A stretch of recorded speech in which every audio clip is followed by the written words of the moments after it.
O mundo de hoje está todo conectado na web. Alguns nas redes sociais, outros usam a internet apenas para pesquisa ou para trabalho. Mas você acha que a internet é uma terra sem lei? Pois é, o desconhecimento pode levar a crianças e adolescentes a cometer crimes. O Brasil é o 5º país que mais sofre crimes cibernéticos no mundo. E as principais vítimas são crianças e adolescentes entre 13 e 15 anos de idade. Por isso eu converso hoje com o delegado Breno Andrade, da Delegacia de Repressão aos Crimes Cibernéticos.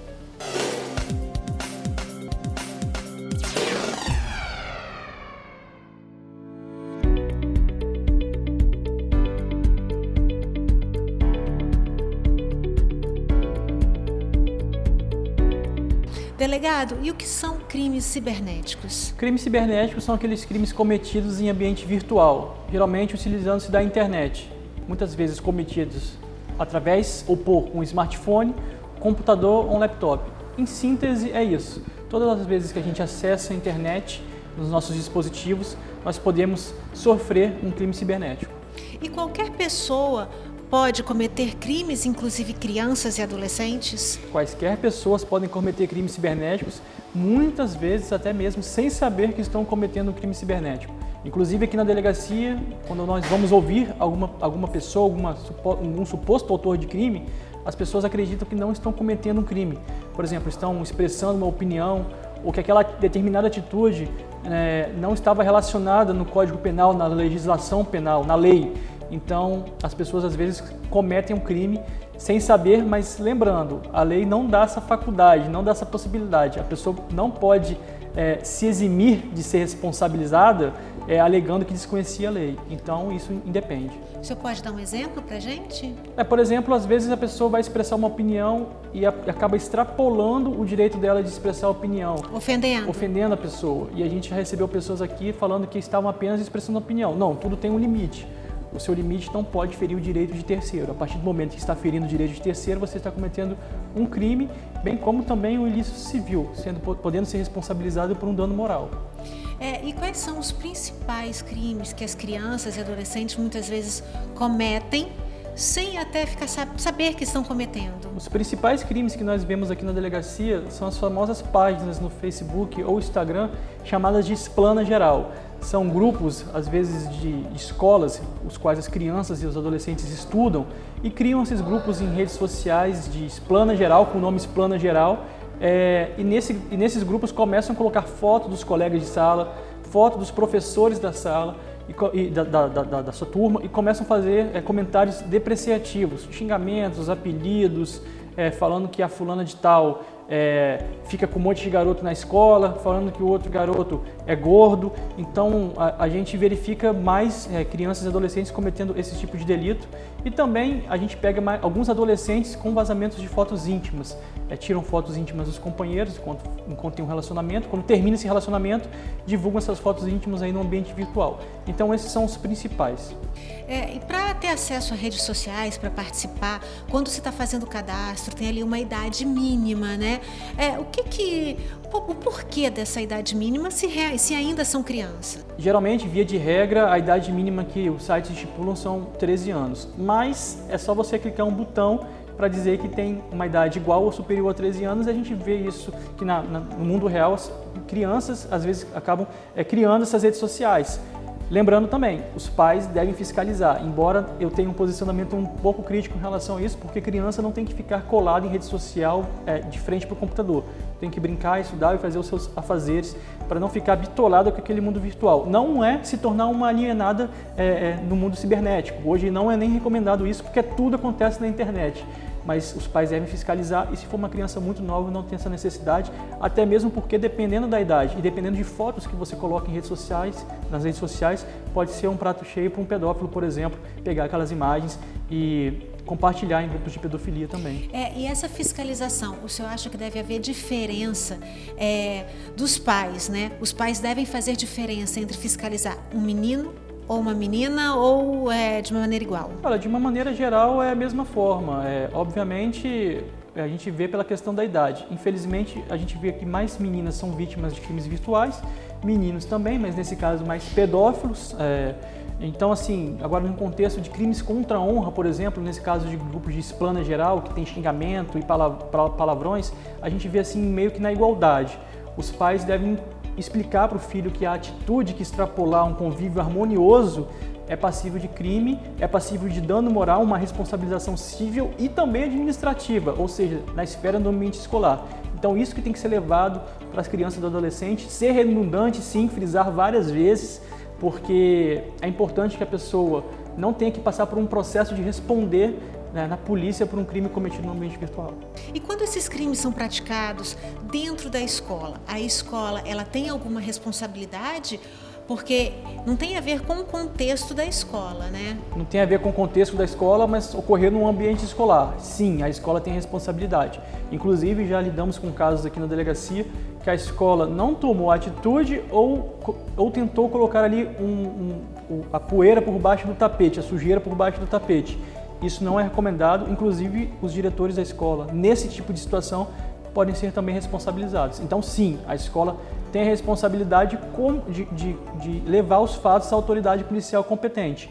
A partir do momento que você sabe que um fato possivelmente criminoso está ocorrendo, tem que ser registrado um boletim de ocorrência e a polícia vai decidir se aquilo ali é crime ou não. E o diretor, ele é indiciado pessoalmente? O diretor pode ser indiciado se ele não levar o caso à autoridade policial, se ele ali se omitir.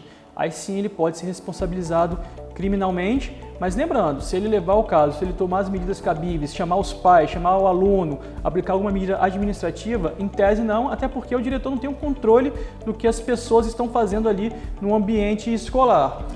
E os pais, numa hora dessa, os pais, eles são responsabilizados também? Ou basta eles cuidarem dos próprios filhos ou eles reprimirem os filhos? Os pais devem, conforme a Constituição Federal, o Código Civil, o Estatuto da Criança e do Adolescente, ter a fiscalização sobre o que os filhos estão fazendo no ambiente virtual. Então, sim, os pais têm direito de pegar o dispositivo da criança ou do adolescente, o computador, e ver o que os seus filhos estão fazendo no ambiente virtual. Então, também é dever dos pais essa fiscalização e se verificar ali que alguma coisa que está ultrapassando apenas a utilização do dispositivo, podendo estar ocorrendo um crime, eles também devem comunicar à autoridade competente e, nesse caso, um diretor de escola, por exemplo, porque envolve sim o ambiente escolar.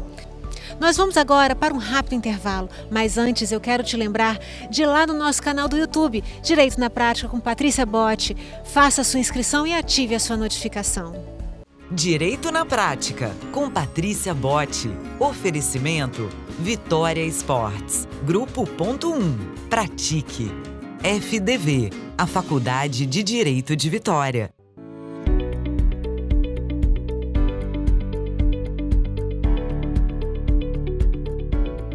A internet é uma ferramenta que se tornou indispensável em nossas vidas, mas é preciso utilizá-la com muita responsabilidade, não é mesmo, delegado? Com certeza, as pessoas precisam tomar cuidado que, da mesma forma que a internet tem ferramentas maravilhosas que nós podemos utilizar para os mais diversos fins, também tem criminosos que querem se aproveitar da nossa navegação nesse ambiente virtual. Então temos que tomar cuidado para evitar cair nessas armadilhas que infelizmente tem no ambiente virtual ali na internet.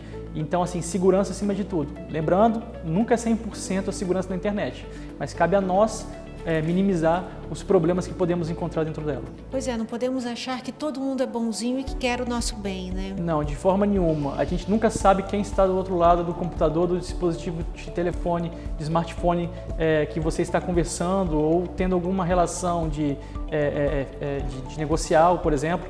Então, assim, a gente sempre fala um conceito que acontece na vida real. Se eu não falo com estranhos na rua, eu também não devo falar no ambiente virtual. É um conceito simples, mas se fosse seguido à risca por todas as pessoas, a gente evitava muitos problemas que verificamos aqui na delegacia hoje em dia.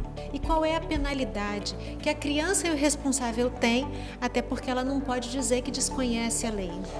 A penalidade está prevista no Código Penal, no caso de crime contra a honra, no caso de esplana geral, que você faz xingamentos e comentários pejorativos, é uma pena até de 1 ano e 6 meses. No caso de uma pedofilia, uma pena até 6 anos, podendo ser aumentada até 10 anos, mas geralmente as crianças cometem crimes relacionados à honra. Então é uma pena infelizmente baixa, mas lembrando, você vai responder por um processo judicial, Você como pai pode responder por um processo civil de dano moral, que você vai ter que tirar o dinheiro do seu bolso e pagar, e a criança vai ter que responder um processo, na maioria das vezes, na escola também, então um processo administrativo.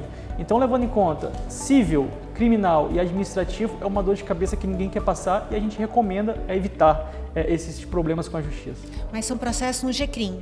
São processos, o processo criminal é um processo no GCRIM, o processo no civil, no Juizado Especial Civil e administrativo no ambiente escolar, por exemplo, se for xingamentos ou grupos criados para você xingar, difamar ou caluniar outros alunos. E a prevenção é sempre o diálogo, a harmonia e a atenção? Sempre. A gente sempre fala essa dica e por mais singela que ela possa parecer, você tem que ter um ambiente de diálogo sempre com sua criança, com seu adolescente em casa, para falar dos perigos, para falar do que está certo, o que está errado no ambiente virtual. E sempre que acontecer um problema, isso vai fazer o quê? Que o adolescente, que a criança tenha uma possibilidade, uma abertura, confiar em você, no pai e na mãe, para poder expor o problema para você. A gente sabe que não é fácil assim com todo mundo, mas é um caminho a ser seguido e a gente trabalha com a experiência aqui na delegacia. Se essa experiência fosse de fato seguida, de novo, a gente teria muito menos pessoas aqui vítimas de crimes virtuais. E nesse momento que nós estamos vivendo, de isolamento social, em que as crianças não estão tendo oportunidade de estar umas com as outras fisicamente, está sendo natural, até porque as aulas estão sendo online, que elas fiquem mais tempo no celular, mais tempo no computador. O risco é maior agora, nesse período que estamos vivendo? O risco é maior, sim, de uma maneira geral é maior para todos nós que estamos aí mais tempo conectados, digamos assim, e para as crianças e adolescentes também.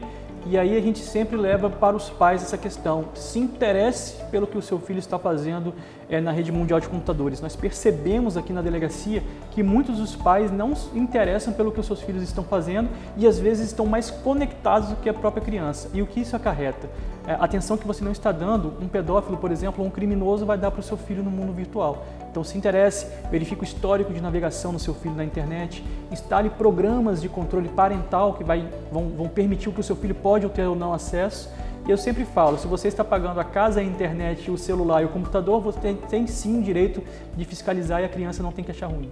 E qual o conselho que o senhor dá aos adolescentes? Porque aos pais nós já sabemos. Aos adolescentes, a gente sempre sabe que é difícil, às vezes, a gente impedir o ímpeto deles de fazer alguma ação, né? Eles não medem muitas consequências.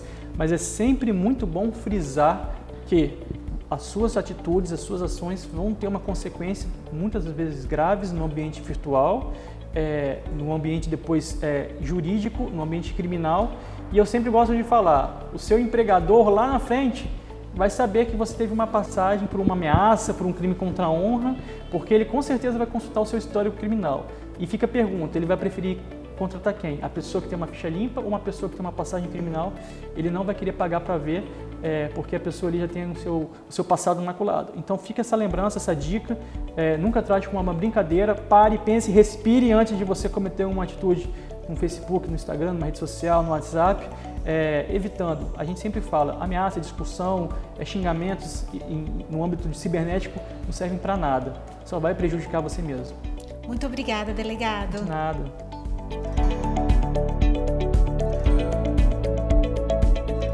E você deve estar pensando, o que leva uma criança ou adolescente a publicar fotos íntimas de outras crianças ou adolescentes? Ou mesmo publicar comentários ofensivos? Quem nos responde é a psicóloga Marcele Paganini. Quando se trata de criança, uma coisa muito importante que a gente precisa ter em mente é o seguinte: por ser uma pessoa que está com caráter em formação ainda, nós temos que estar sempre em observação. A criança tem que ter liberdade, sim, acesso à internet também, mas é uma liberdade vigiada, porque qualquer indício comportamental de que aquela criança está tendo alguma coisa fora ali do que é esperado, é importante os responsáveis tomarem uma atitude, levar um psicólogo, estar sempre em diálogo com a criança, ok? Para evitar maiores problemas. Cada caso, ele é muito isolado, geralmente, a respeito dessas crianças. Então, eu vou trazer aqui as 3 questões mais comuns que podem levar a criança a ter esse tipo de atitude. A primeira, que é a mais séria, é a questão da criança possuir uma parafilia. Sim, parafilias são doenças sexuais.